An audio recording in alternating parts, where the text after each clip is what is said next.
இலக்கியம், வரலாறு, இதுவரை நாம் அறியாத உண்மைகள், இவைகளிலிருந்து நமக்கு தேவையானவற்றை இனிமையான தமிழில் அழகாக வழங்க வருகிறார் பேராசிரியர் சுபவீர பாண்டியன் அவர்கள். நிகழ்ச்சியில் அடுத்த பகுதியாக வரவிருப்பது ஒன்றே சொல் நன்றே சொல்.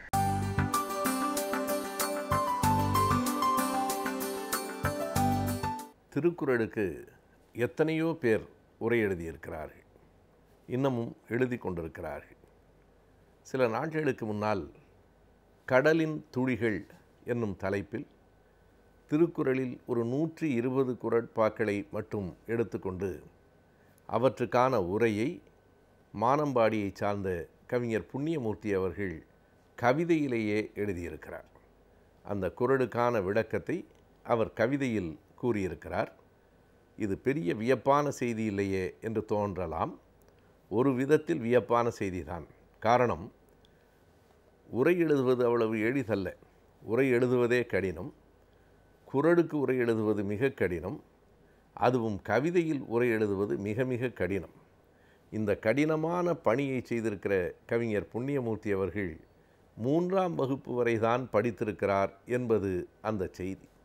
3ஆம் வகுப்பு வரை மட்டுமே படித்திருக்கிற அவர் எழுதியிருக்கிற அந்த கவிதையில் ஆன உரையை யார் வெளியிட்டிருக்கிறார்கள் என்றால், ஒரு பொறியியல் கல்லூரி வெளியிட்டிருக்கிறது. உயர்நிலை பள்ளியை கூட தொடாத ஒருவரினுடைய எழுத்துக்களை கல்லூரி, அதுவும் பொறியியல் கல்லூரி வெளியிட்டு பெருமைப்படுத்தி இருக்கிறது என்பது ஒரு பெரிய மகிழ்ச்சிக்கு உரிய செய்தி. குடந்தைக்கு அருகில் சென்னை சாலையிலே இருக்கிற அரசு பொறியியல் கல்லூரி இந்த புத்தகத்தை வெளியிட்டிருக்கிறது. அதாவது ஒரு கல்லூரியினுடைய பணி அது அன்று. ஆனாலும் திருக்குறளுக்கு உரை எழுதியிருக்கிற அவருக்கும் பெருமை சேர்க்கிற வகையில் அந்த பொறியியல் கல்லூரியே அதனை வெளியிட்டு மாணவர்களிடத்திலேயும் 2000 மாணவர்களை அமர வைத்து அந்த வெளியீட்டு விழாவை நடத்தி அவர்களிடத்திலே இந்த நூலை அறிமுகப்படுத்தி இருக்கிறது. அப்படி 3வது படித்தவரால் இவ்வளவு எழுத முடியுமா என்று கேட்டால், அந்த வெளியீட்டு விழாவிலே கலந்து கொண்ட கவிஞர் கவிதை பித்தன் அதற்கான விளக்கத்தை மிக அழகாக சொன்னார். இந்த நூலாசிரியர் படித்திருப்பது 3 தான் என்று சொல்லுகிறார்கள். 3 தான், அது வேறு எதுவும் இல்லை. அறம், பொருள், இன்பம் என்னும் 3ஐயும் அவர் படித்திருக்கிறார் என்று கவிதை பித்தன் சொன்னார். அந்த விழாவிலே கலந்து கொண்ட பத்திரிகையாளர் உமா பேசுகிற போது, திருக்குறளை படிக்கிறவர்கள் உண்டு, திருக்குறளை ஆராய்கிறவர்கள் உண்டு, இவர் திருக்குறளோடு வாழ்கிறவர் என்று சொன்னார்.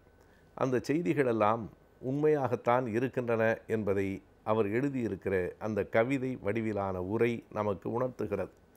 மிக எளிமையாக, மிக கடுமையான பொருள் புரியாத குறட்பாக்களுக்கு கூட எவர் படித்தாலும் புரிந்து கொள்ளுகிற அளவில் எளிமையாக அந்த உரையை அவர் தந்திருக்கிறார்.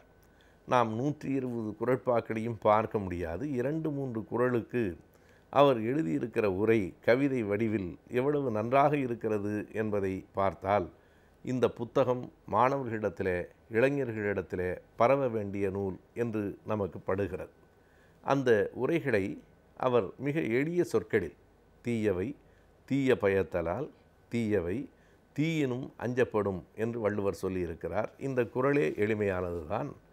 படிக்கிற போதே ஓரளவுக்கு புரிகிற குறள் தான். அதாவது, தீயவைகளை மட்டுமே தீமைகள் செய்கிற காரணத்தால் தீமைகள் தீயை விட கொடுமையானவை என்கிறார் வள்ளுவர்.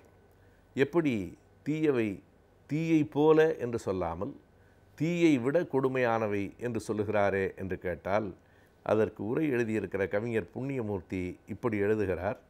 தீயது மூண்ட வீட்டில் தேடினால் சாம்பல் மிஞ்சும், தீயவை செய்வார் வாழ்வில் தேடினால் என்ன மிஞ்சும் என்று கேட்கிறார். இந்த 4 வரிகளுக்குள் ஆழமான பொருள் இருக்கிறது.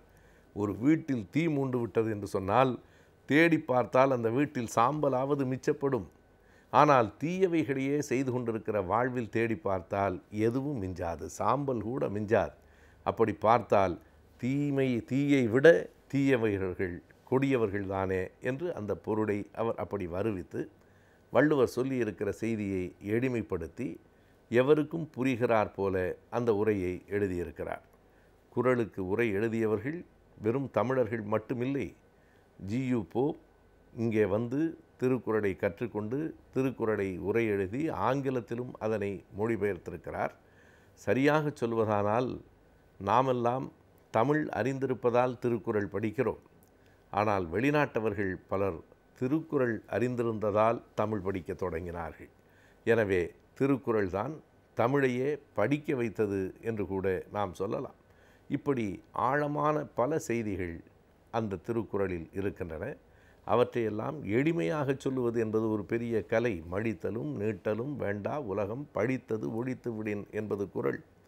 நீங்கள் தாடியும் வளர்க்க வேண்டாம், மொட்டையும் அடிக்க வேண்டாம், உலகம் எதை தவறென்று சொல்லுகிறதோ அதை நீக்கிவிட்டால் போதும் என்று வள்ளுவர் சொல்லுகிறார். இதற்கு எப்படி உரை எழுதலாம்? மிக எளிமையாக, போகிற போக்கில் ஒரு பாட்டு நடையில் தாடியும் வைக்க வேண்டாம், தண்டுகை ஏந்த வேண்டாம், மொட்டையும் போட வேண்டாம், கொட்டையும் கட்ட வேண்டாம், இவையெல்லாம் செய்ய வேண்டாம். அப்படியானால் என்ன செய்ய வேண்டும்?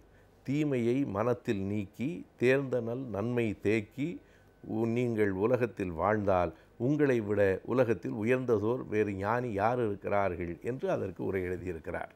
இது படிக்கிற எவருக்கும் புரியும். தாடியும் வளர்க்க வேண்டாம், கையிலே தண்டும் ஏந்த வேண்டாம், மொட்டையும் போட வேண்டாம், கழுத்திலே ருத்ராட்ச கொட்டையும் கட்ட வேண்டாம். இவையெல்லாம் வெளி தோற்றங்கள். எது ஞானிக்கான அகத்தோற்றம், எது ஞானிக்கான உண்மையான அடையாளம் என்றால், எவன் தீமையை நீக்கி நன்மையை தேக்கி வாழ்கிறானோ அவனே ஞானி. அவ்வளவுதான். மிக எளிதான, இதைவிட சொல்ல முடியாது என்கிற அளவுக்கு சுருக்கமாக சொல்லப்பட்டிருக்கிற செய்தியை வள்ளுவர் நமக்கு தந்திருக்கிறார். இப்படி பல்வேறு பாடல்களுக்கு அறத்துப்பாலிலே இருந்து ஒரு 40 குறட்பாக்கள், பொருட்பாலிலே இருந்து ஒரு 40, காமத்துப்பாலிலே இருந்து 20 என்று எடுத்து ஏறத்தாழ 120 பாடல்களுக்கு 40, 60, 20 என்று 120 பாடல்களுக்கு அவர் உரை தந்திருக்கிறார். காமத்துப்பாலில் மிக அழகான ஒரு குறள் உண்டு. கண்ணும் கொளச்சேரி நெஞ்சே இவை என்னை தின்னும் அவர்காணருற்று என்பது வெறும் குறள் அல்ல.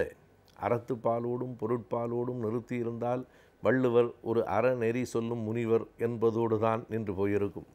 காமத்துப்பாலையும் பாடிய பிறகுதான் அவர் எவ்வளவு பெரிய கவிஞர் என்பதை நம்மால் உணர முடிகிறது. இந்த குறள் ஒரு நாடக காட்சி போல் அமைந்திருக்கிற குறள். தலைவி தன் நெஞ்சை பார்த்து பேசுகிறாள். என்ன சொல்கிறாள் என்றால், ஏ மனமே, நீ நினைக்கிற போதெல்லாம் என் காதலனை போய் பார்த்துவிட்டு வந்து விடுகிறாய். ஆனால் இந்த கண்கள் என்னோடு தான் இருக்கின்றன.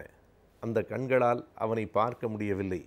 இந்த கண்கள் என்ன செய்கின்றன என்றால், அவனை பார்க்க வேண்டும் என்று என்னை அப்படியே பிடுங்கி தின்கின்றன. மனமே, நீ இன்னொரு முறை போனால் போகிற போது இந்த கண்களையும் அழைத்து கொண்டு போ என்கிறாள். இது எப்படி இருக்கிறதென்றால், ஒரு பெரிய குழந்தையை பார்த்து தாய் சொல்லுகிறாள், நீ கடைக்கு போகிற போது அடுத்த முறை சின்னவனையும் அழைத்து கொண்டு போ, அவன் ஒரே அடியாக அழுகிறான் என்பது போல, மனமே, நீ நினைத்தால் ஓடி போய்விடுகிறாய். இந்த கண்கள் அழுகின்றன.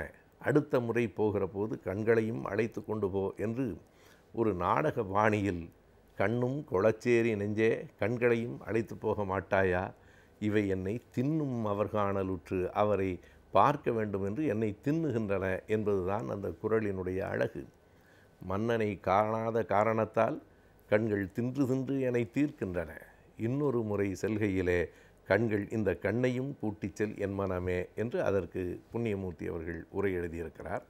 அடுத்த முறை போகிற போது கையோடு இந்த கண்களையும் அழைத்து கொண்டு போய் வா என்று சொல்லுகிற இந்த அழகு, வள்ளுவன் சொன்ன அந்த அழகு குறையாமல், என்றைக்கும் உரை எழுதுகிற போது 2 செய்திகள் மிக முக்கியமானவை.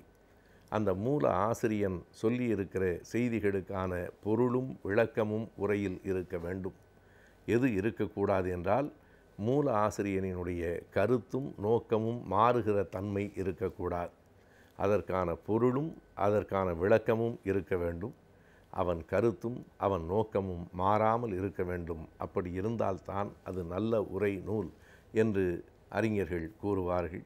அப்படி பார்க்கையில் வள்ளுவத்தினுடைய அந்த குறளுக்கு நல்ல பொருளையும் விளக்கத்தையும் தருகிற, வள்ளுவனின் நோக்கமும் கருத்தும் மாறாமல் பார்த்து கொள்ளுகிற கவிதை வடிவிலான இந்த உரை நூல் இளைய தலைமுறைக்கு உரியது என்று சொல்லத் தோன்றுகிறது.